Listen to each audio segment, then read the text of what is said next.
नमस्कारम। मैं संजय पाल शौरान आप सभी का स्वागत करता हूं। इस वीडियो में हम बात करेंगे फर्स्ट ग्रेड परीक्षा से संबंधित विद्यार्थियों के कुछ सवालों के बारे में। सबसे पहले तो विद्यार्थियों की ये जिज्ञासा है कि सर फर्स्ट ग्रेड का पाठ्यक्रम परिवर्तित होगा क्या। कल हमने 3 अक्टूबर को एक वीडियो अपलोड किया जिसमें स्पष्ट बताया कि बहुत कम संभावना है पाठ्यक्रम परिवर्तन होने की, और यदि पाठ्यक्रम परिवर्तन होता भी है तो 5 या 10% से ज़्यादा नहीं होगा। इसका तात्पर्य ये है कि 80, 90, 95% पाठ्यक्रम वही रहना है जो 2018 की विज्ञप्ति में था। इसलिए यदि आपको फर्स्ट ग्रेड की तैयारी करनी है तो तैयारी शुरू कीजिए। दूसरी बात कि सर विज्ञप्ति कब आएगी।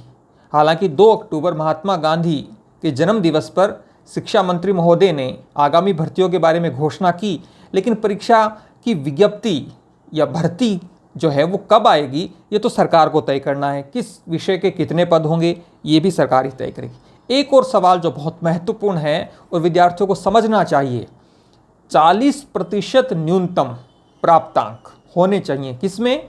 जो भर्ती परीक्षा होगी, प्रतियोगी परीक्षा होगी, उसमें 40% होने चाहिए। और सरकार जो रिजर्व कैटेगरी है उनके विद्यार्थियों को कुछ छूट अर्थात 5 से लेकर 10% की छूट दे सकती है। यहाँ गौर करें, एमए में न्यूनतम प्राप्तांक का कि आपके एमए में 40% होने चाहिए, 45 होने चाहिए, 50 होने चाहिए, ऐसा कोई नियम नहीं था जब 13 अप्रैल 2018 को फर्स्ट ग्रेड की विज्ञप्ति आई। ये देख लीजिए आप, ओरिजिनल एडवर्टीजमेंट है ये आरपीएससी का जो जारी हुआ था फर्स्ट ग्रेड का 13 अप्रैल 2018 को। फिर इसके बाद में कुछ संशोधन भी हुआ, लेकिन महत्वपूर्ण बात समझने वाली ये है कि इस पूरी विज्ञप्ति में कहीं पर भी स्नातकोत्तर अर्थात एमए, एमकॉम और एमएससी में न्यूनतम प्राप्तांक आपके क्या होने चाहिए थे उसका उल्लेख नहीं था। लेकिन सरकार ने जो शिक्षा विभाग के नियम है उसमें संशोधन किया है। अब प्रतियोगी परीक्षा में 40% न्यूनतम प्राप्तांक होने अनिवार्य हैं। उसमें एक क्लोज और जोड़ा गया है कि रिजर्व कैटेगरी के लिए सरकार उसमें कुछ छूट दे सकती है, और अनुमान है कि 2 से लेकर 10% के बीच छूट मिल सकती है। एक विद्यार्थी का कमेंट था, कॉमर्स का विद्यार्थी, एमए जो होती है कॉमर्स में वो अलग अलग विषयों से होती है, लेकिन जब आप इस भर्ती को देखेंगे तब आप 10 नंबर पर देखिए वो केवल वाणिज्य है। 10 नंबर पर आप देखेंगे तो केवल वाणिज्य लिखा हुआ है। इसका तात्पर्य ये है कि आपने पोस्ट ग्रेजुएशन अर्थात मास्टर ऑफ कॉमर्स किसी भी सब्जेक्ट से किया हो, लेकिन जब आप फर्स्ट ग्रेड का परीक्षा देंगे फर्स्ट ग्रेड की, उस समय आपके लिए एक ही सब्जेक्ट होगा, वो होगा वाणिज्य कॉमर्स। ऐसा ही नेट में आप देखते हैं। तो पहली बात तो ये कि वाणिज्य एक ही विषय है जिसमें बहुत सारा पाठ्यक्रम शामिल है। दूसरी महत्वपूर्ण बात जो विद्यार्थियों की मैंने बताई कि सर नई शिक्षा नीति लागू होगी क्या, ये राज्य सरकार को तय करना है। मैंने कल वाले वीडियो में भी बताया था आपको, ये राज्य सरकार तय करेगी कि नई शिक्षा नीति लागू होगी या नहीं होगी। होगी तो वो किस भर्ती परीक्षा में होगी। उसके पश्चात एक और सवाल विद्यार्थियों का आता है नई शिक्षा नीति लागू होते ही कि सर टेट लागू होगा क्या, साक्षात्कार होंगे क्या, या अन्य जो भी प्रक्रियाएं हैं। ये सारी चीज़ें भविष्य के गर्भ में हैं। एक बात मैं पुनः कहूँगा, बार बार कहूँगा, आपका नियंत्रण जिन बातों पे है उस पर आप फोकस कीजिए। भर्ती कब आएगी, किस विषय में कितने पद होंगे, पाठ्यक्रम बदलेगा या नहीं बदलेगा, परीक्षा कब होगी, नई शिक्षा नीति लागू होगी या नहीं होगी, इन सब पर आपका नियंत्रण नहीं है।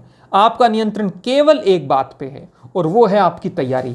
इसलिए जितना जल्दी हो सके आप तैयारी शुरू कीजिए। हमने सेकंड ग्रेड का जो जीके पेपर है उसका कोर्स लॉन्च कर दिया है, और कुछ सप्ताह बाद हम फर्स्ट ग्रेड का कोर्स भी लॉन्च करेंगे। तो महत्वपूर्ण बात यही है, यदि आप फर्स्ट ग्रेड लगना चाहते हैं तो आप अपनी तैयारी को शुरू कीजिए। धीरे धीरे मुकेश जी सर और मैं फर्स्ट ग्रेड से संबंधित जो सिलेबस है, पाठ्यक्रम है, वो जारी करेंगे।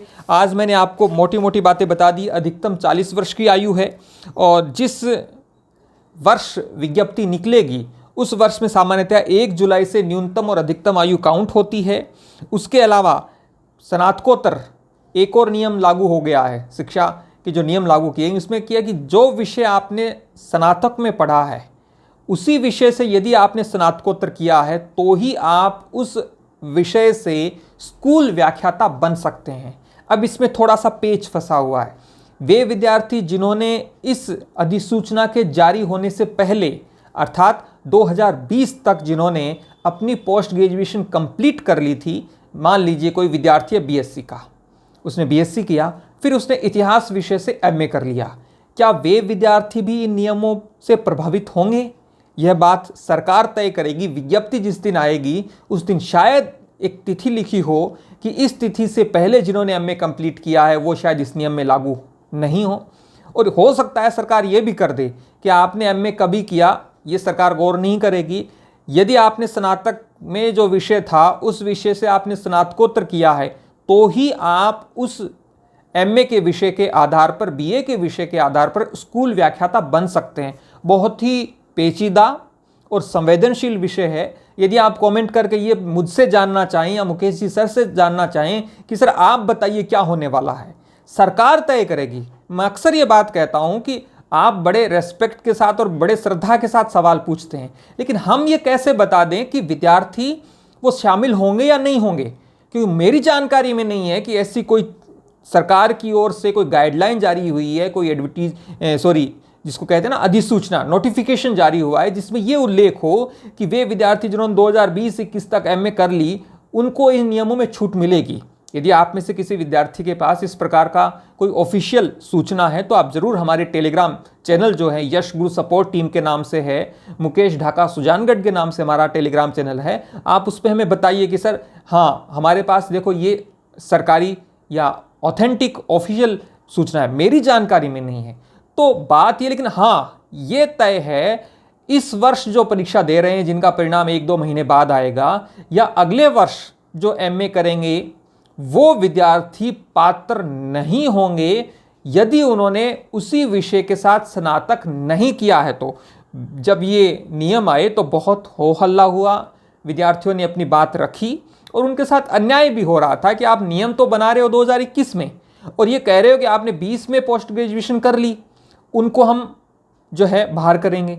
कुछ विद्यार्थी जिनको ये लगता है कि बीएससी के विद्यार्थी मानविकी विषयों से स्नातकोत्तर कर लेते हैं और उसके पश्चात वो उससे नौकरी लगते हैं तो उनका हक छीना जाता है। तो दोनों के अपने अपने पक्ष हैं, लेकिन ये सरकार को तय करना है कि उन्हें किस प्रकार से फर्स्ट ग्रेड की पात्रता का निर्धारण हो। और एक बात पुनः कह देता हूं, यह बात तय होगी जिस समय विज्ञप्ति आएगी, क्योंकि विज्ञप्ति आने पर ही हमें बहुत सारी चीज़ें क्लियर होती हैं। लेकिन वे विद्यार्थी जो इन बातों से प्रभावित नहीं हो रहे हैं उन्हें मैं पुनः कहना चाहूँगा, आप क्योंकि फर्स्ट ग्रेड का जो फर्स्ट पेपर है उसमें 8-9 विषय हैं, तो उन पर अपनी पकड़ बनाने के लिए आप बेसिक्स चीज़ों को पढ़ना शुरू कर दीजिए।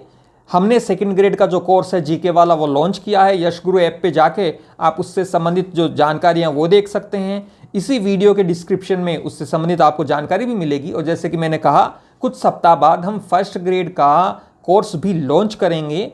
तो ये सारी चीज़ें, यदि इन बिंदुओं से संबंधित, पात्रता से संबंधित आपका कोई सवाल हो तो आप कमेंट बॉक्स में हमें लिखिए। वीडियो यदि अच्छा लगा हो तो आप उसे लाइक कीजिए और यदि सब्सक्राइब नहीं किया है चैनल को तो आप हमारे इस चैनल को जरूर सब्सक्राइब कीजिए।